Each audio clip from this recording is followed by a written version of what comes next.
Hi friends, welcome back to my channel. ಇವತ್ತಿನ recipe ಏನಪ್ಪ ಅಂದರೆ ಕಡಲೆಬೇಳೆಯಿಂದ ವಡೆ ಮಾಡೋದು ಹೇಗೆ ಅಂತ ತೋರಿಸ್ಕೊಡ್ತಾ ಇದ್ದೀನಿ. ಇದನ್ನಂತೂ ಮಾಡೋದು ತುಂಬಾ ಈಸಿ, ತುಂಬಾ ಬೇಗ ಆಗೋಗ್ಬಿಡುತ್ತೆ. ಬನ್ನಿ ನೋಡೋಣ ಹೇಗೆ ಮಾಡೋದು. ನಾನು 1 ಲೋಟ ಆಗುವಷ್ಟು ಕಡಲೆಬೇಳೆನ ಚೆನ್ನಾಗಿ ತೊಳೆದು ನಾನು 3 ಅವರ್ ನೆನೆಸಿಟ್ಕೊತಾ ಇದ್ದೀನಿ. ಈಗ ಇದಕ್ಕೆ ಮಸಾಲ ರೆಡಿ ಮಾಡ್ಕೊಳ್ಳೋಣ. ನಾನಿಲ್ಲಿ 5 ಬೆಳ್ಳುಳ್ಳಿ ತೊಗೊಂಡಿದ್ದೀನಿ, ಹಾಗೆ 1 ಇಂಚು ಶುಂಠಿ ತೊಗೊಂಡಿದ್ದೀನಿ, 5 ಲವಂಗ ತೊಗೊಂಡಿದ್ದೀನಿ, ಹಾಗೆ 1.5 ಇಂಚು ಚಕ್ಕೆ ತೊಗೊಂಡಿದ್ದೀನಿ, 1 ಮುಷ್ಟಿ ಆಗುವಷ್ಟು ಸಬ್ಬಸಿಗೆ ಸೊಪ್ಪು ತೊಗೊಂಡಿದ್ದೀನಿ, 1 ದಪ್ಪ ಈರುಳ್ಳಿನ ಸಣ್ಣ ಸಣ್ಣದಾಗಿ ಹೆಚ್ಚಿಟ್ಕೊಂಡಿದ್ದೀನಿ, ಬೋಂಡದ ಮೆಣಸಿನ್ಕಾಯಿ ಬರ್ತಾವಲ್ಲ ಅದನ್ನು 1 ಹೆಚ್ಚಿಟ್ಕೊಂಡಿದ್ದೀನಿ ಸಣ್ಣಕ್ಕೆ, 1 ಮುಷ್ಟಿ ಸಾಂಬಾರು ಸೊಪ್ಪು ತೊಗೊಂಡಿದ್ದೀನಿ, 5 ಮೆಣಸಿನ್ಕಾಯಿ ತೊಗೊಂಡಿದ್ದೀನಿ. ಹಾಗೆ ಅದನ್ನೆಲ್ಲನೂ ಸ್ವಲ್ಪನೇ ಜಾರಿಗೆ ಸೇರಿಸ್ಕೊತಾ ಇದ್ದೀನಿ. ಸ್ವಲ್ಪ ಸೇರಿಸ್ಕೊಂಡು ಇನ್ನು ಸ್ವಲ್ಪ ಎತ್ತಿಟ್ಕೊಂಡಿದ್ದೀನಿ, ಯಾಕೆಂದರೆ ಲಾಸ್ಟಿಗೆ ಅದು ಮಿಕ್ಸ್ ಮಾಡೋಕ್ಕೆ ಬೇಕಾಗುತ್ತೆ. ಈಗ ಇದನ್ನೆಲ್ಲ ಸೇರಿಸ್ಕೊಂಡು ಆದಮೇಲೆ ನಾನು ಇದಕ್ಕೆ ಒಂದು ಸ್ವಲ್ಪ ಮೆಣಸಿನ ಪುಡಿ ಸೇರಿಸ್ಕೊತಾ ಇದ್ದೀನಿ. ಇದನ್ನೆಲ್ಲ ಚೆನ್ನಾಗಿ ಪೇಸ್ಟ್ ಆಗೋಂಗೆ ರುಬ್ಕೋಬೇಕು. ನೋಡಿ, ಇಷ್ಟು ಆದರೆ ಸಾಕು, ಫುಲ್ ಏನು ಪೇಸ್ಟ್ ಆಗೋದೇನು ಬೇಡ, ಸ್ವಲ್ಪ ತರಿಯಾಗಿ ಇರಲಿ. ಆಗಲೇ ನಾವು ನೆನೆಸಿಟ್ಕೊಂಡಿದ್ವಲ್ಲ ಕಡಲೆಬೇಳೆ, ಅದು ಚೆನ್ನಾಗಿ ನೆಂದಿದೆ. ನೋಡಿ, ಈ ರೀತಿ ಉಗುರಿಂದ ಕಟ್ ಮಾಡಿದ್ರೆ ಈ ರೀತಿ ಕಟ್ಟಾಗಬೇಕು.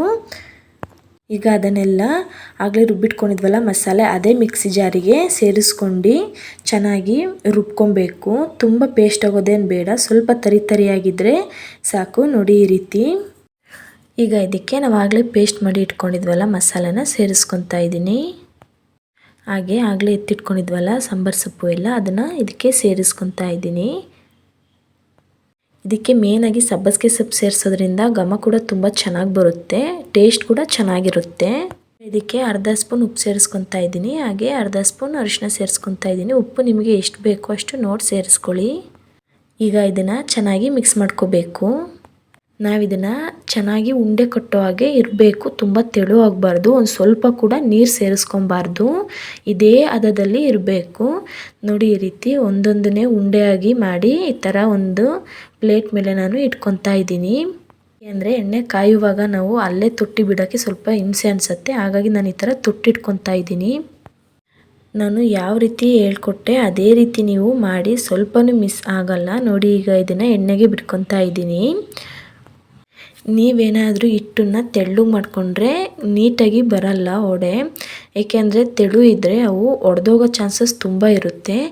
ಹಾಗೇನಾದರೂ ಅಕಸ್ಮಾತ್ ತೆಳ್ಳಗಾಯಿತು ಅಂತಂದ್ರೂ ನೀವು ಸ್ವಲ್ಪ ಅಕ್ಕಿ ಹಿಟ್ಟನ್ನ ಸೇರಿಸ್ಕೊಬೋದು.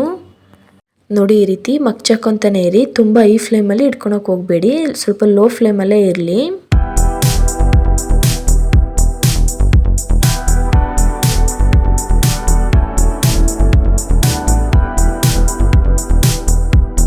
ನೋಡಿ, ಈಗ ಇದು ಆಗಿದೆ.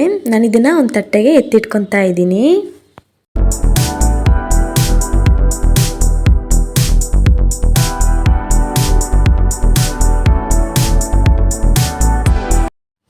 ನೋಡಿದ್ರಲ್ಲ ಫ್ರೆಂಡ್ಸ್, ತುಂಬಾ ಸುಲಭವಾಗಿ ಕಡಲೆಬೇಳೆ ವಡೆ ಮಾಡೋದು ಹೇಗೆ ಅಂತ.